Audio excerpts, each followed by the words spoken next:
Get your hands off the merchandise. We don't let people like you touch things they can't afford. The man didn't move, didn't flinch, just stood there with both hands at his sides, a gray wool coat open at the collar, reading glasses pushed up on his forehead, looking at the sales associate the way a professor looks at a student who has just said something remarkably wrong in front of the entire class.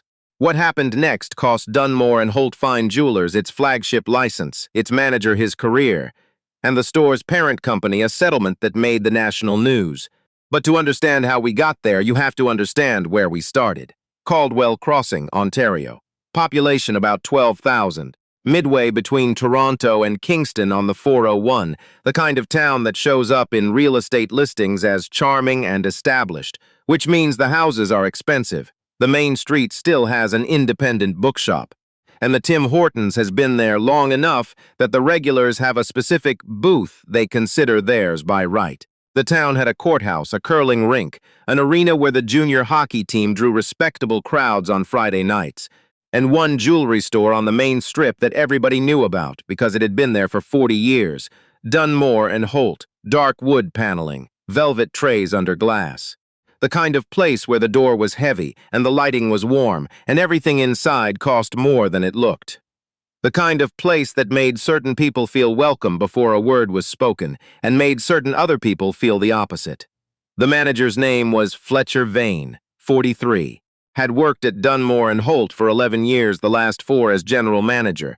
He wore a charcoal suit every day, no tie, top button undone in a way he seemed to think communicated approachability. He knew the regulars by name and their budgets by instinct. He knew which customers to greet at the door and which to let browse until they felt confused enough to leave on their own. He had never been formally trained in this particular skill. He had simply practiced it until it became reflex. The sales associate who spoke first was Courtney Baird, 26, 8 months in the role. She had watched Fletcher long enough to understand what he valued, and she had decided without anyone ever saying it out loud that replicating his instincts was the fastest way to keep her job. It was a Thursday in early March. Cold still, the sky that flat Ontario gray that makes everything look two-dimensional.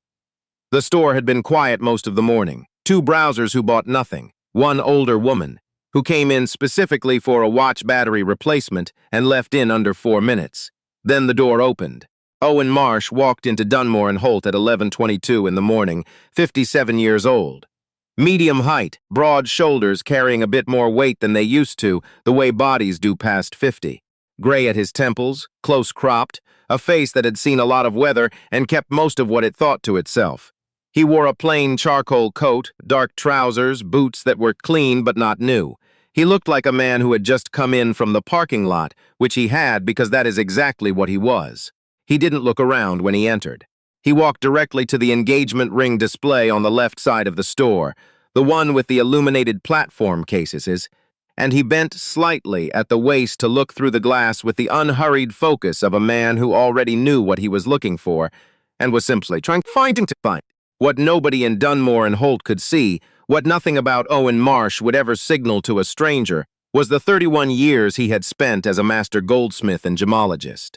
Apprenticed at 17 under a jeweler in Halifax, Gemological Institute of America certified at 24, fellow of the Canadian Gemological Association at 31. He had designed pieces worn by people whose names appeared in newspapers. He had consulted on insurance appraisals for collections worth more than the building he was currently standing in.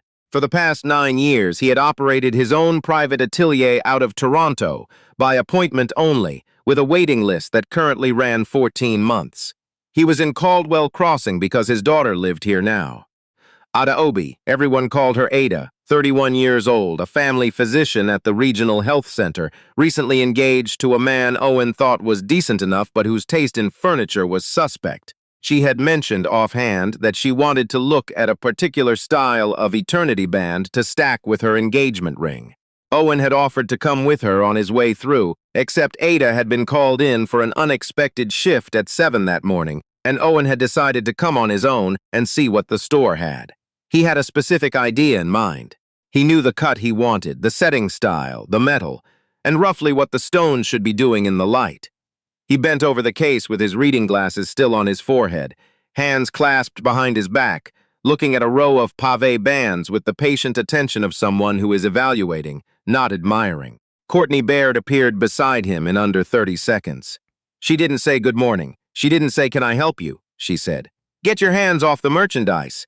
We don't let people like you touch things they can't afford." Owen straightened up slowly. He looked at her. His hands had been behind his back the entire time. He hadn't touched the case, the glass, or anything inside it. He said, "I haven't touched anything." Courtney said, "I saw you." Owen said quietly, "You didn't because I didn't." There was a silence. The kind of silence that happens when one person has said something they cannot take back and knows it, and is waiting to see if the other person will let it pass. Owen didn't let it pass. But he didn't raise his voice either. He just looked at her with the same expression and waited. Fletcher Vane emerged from the back of the store. He had heard the exchange through the partially open office door. He walked toward the display case with the measured pace of a man who had handled uncomfortable situations before and considered himself skilled at it. He addressed Owen without making eye contact first, which was its own kind of message. "Is there something I can help you with?" It wasn't a question. It was an assessment. Owen said, "Was looking at the eternity bands in this case. I'd like to see a few of them." Fletcher glanced at the case, then at Owen, the coat, the boots. The absence of visible signals that Fletcher had spent 11 years training himself to read. He said, "Those pieces start at 4,000. Owen said, "I know." Fletcher said, "We also have some more accessible options along the back wall, if you'd like to." Owen said, "I'm not interested in the back wall. I'd like to see what's in this case." The way Owen said it wasn't rude. It wasn't aggressive.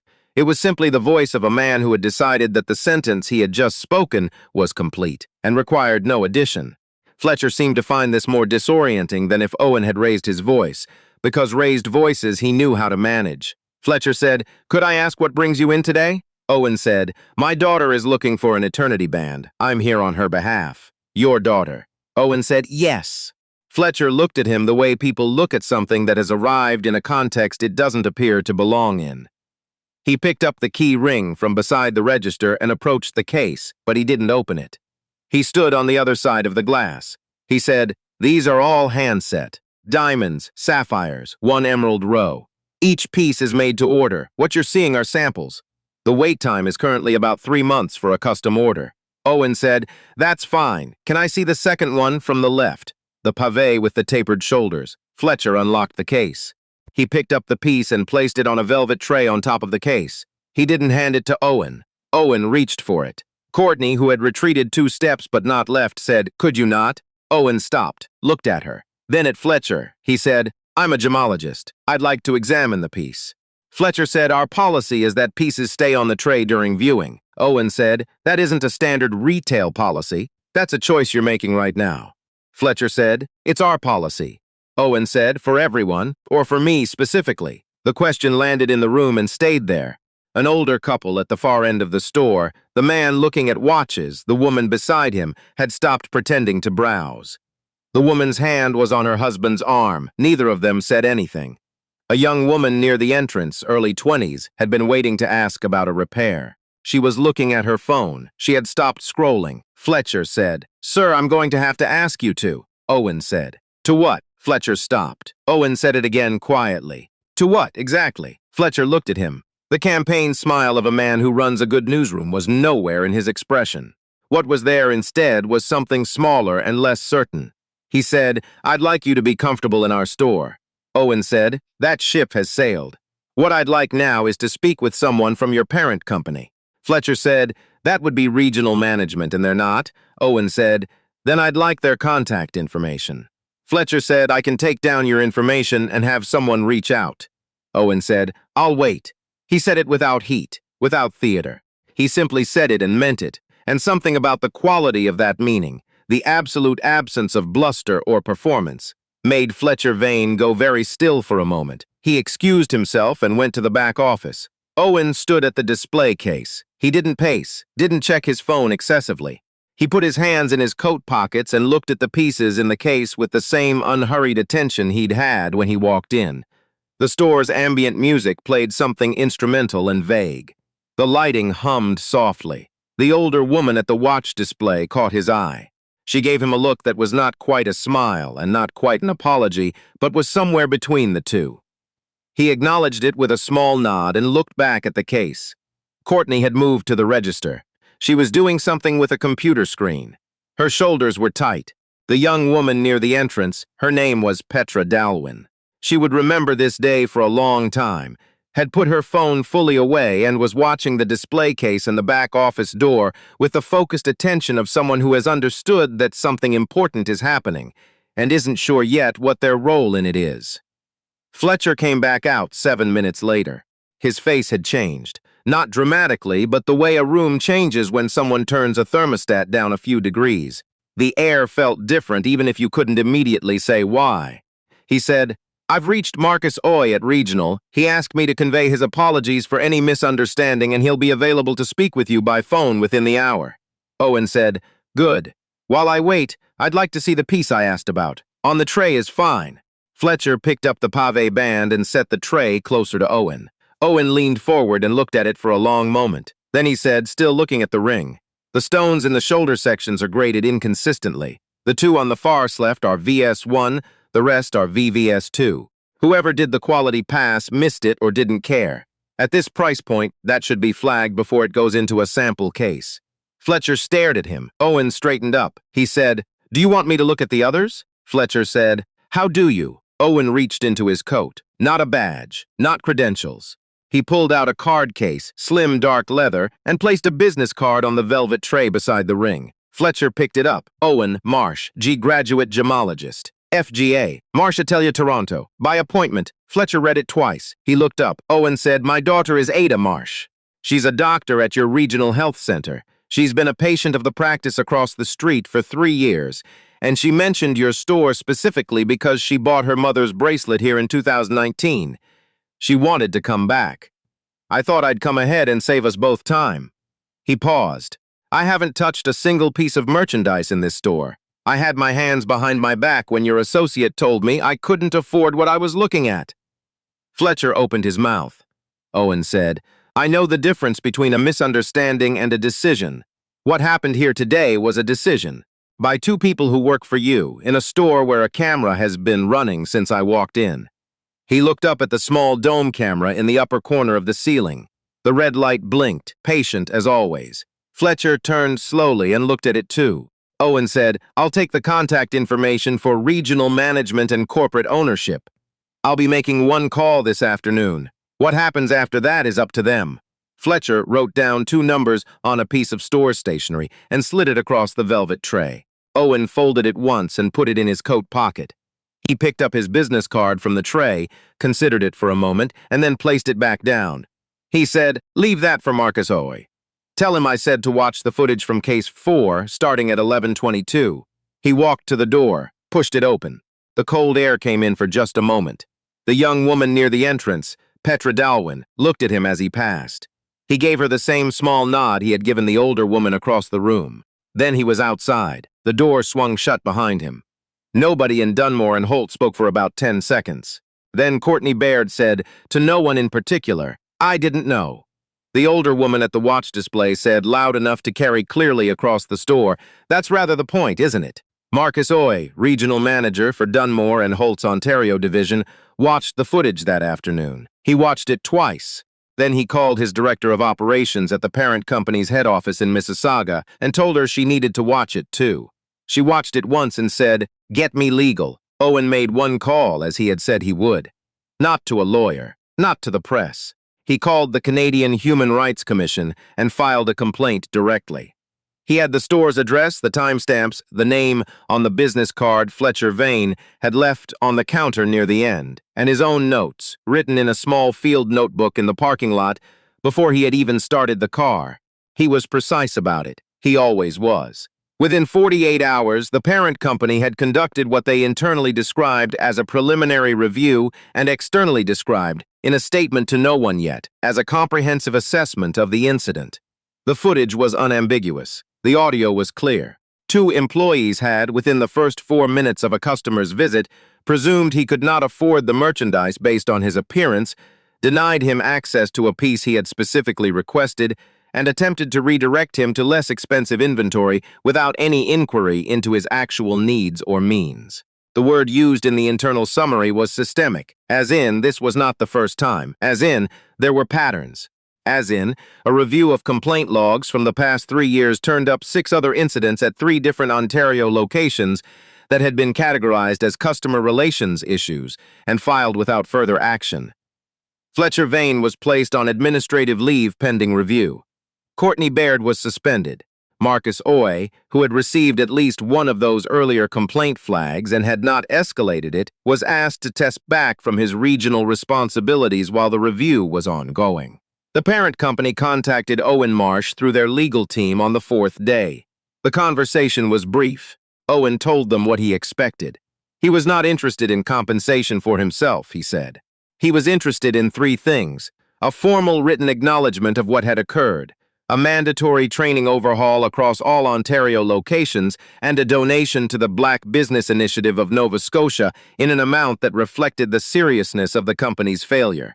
He gave them a number. The company agreed to all 3 within the week. The settlement was not announced publicly, but the Human Rights Commission complaint and its resolution became part of the accessible record, because Owen had not agreed to confidentiality, and he had been clear about that from the beginning. The story did not stay quiet. It rarely does. A journalist from the Globe's Ontario desk had heard something through a contact at the commission. She reached out to Owen for comment. He replied once by email with a statement that was 3 sentences long. What happened at Dunmore and Holt was not unusual. That is the problem. I hope the outcome is slightly more unusual than what typically follows. She ran the piece on a Friday. By Monday, it had been shared widely enough that 2 other individuals came forward with similar experiences at different jewelry retailers in southern Ontario. The commission had 3 new inquiries by Wednesday. Dunmore and Holt's parent company issued a public statement on Tuesday. They described the incident as falling far short of their values and standards, announced the training initiative, and confirmed the donation without specifying the amount. The statement did not name Owen Marsh. He had not asked them not to name him. He had simply not given his permission to be named, and they had chosen not to test that boundary. Fletcher Vane resigned before his review concluded. He did not issue a public statement. Courtney Baird completed a mandatory remediation process and returned to a different location 6 months later. Whether that was the right outcome is a question reasonable people disagreed about, and the disagreement itself was part of what the story kept doing long after the settlement was signed. Petra Dalwin, the young woman who had been waiting near the entrance that Thursday morning, gave a statement to the journalist. She described what she had seen. She said she had not said anything in the store, and she had thought about that a lot since. She said, "I knew something was wrong. I watched it happen and I told myself it wasn't my business. Then he walked out and I thought, why wasn't it my business? Whose business was it going to be if not mine?" She said, "I think about what would have happened if he hadn't been a gemologist. If he'd just been a man who wanted to buy his daughter a ring and didn't have letters after his name and a card case in his pocket. Would anyone have cared?" She answered her own question in the next breath. She said, "He knew that. I think he knew that the whole time." Ada Marsh drove up from Caldwell Crossing to Toronto 2 weeks after everything had settled. She sat at the work table in her father's atelier, a long, scarred wooden table covered in tools and loops and small trays of stones, and looked at the sketch he had drawn for her eternity band. She looked at it for a long time. She said, "You could have walked out." The minute Courtney said that, "You could have just left." Owen said, "I know," she said. "Why didn't you?"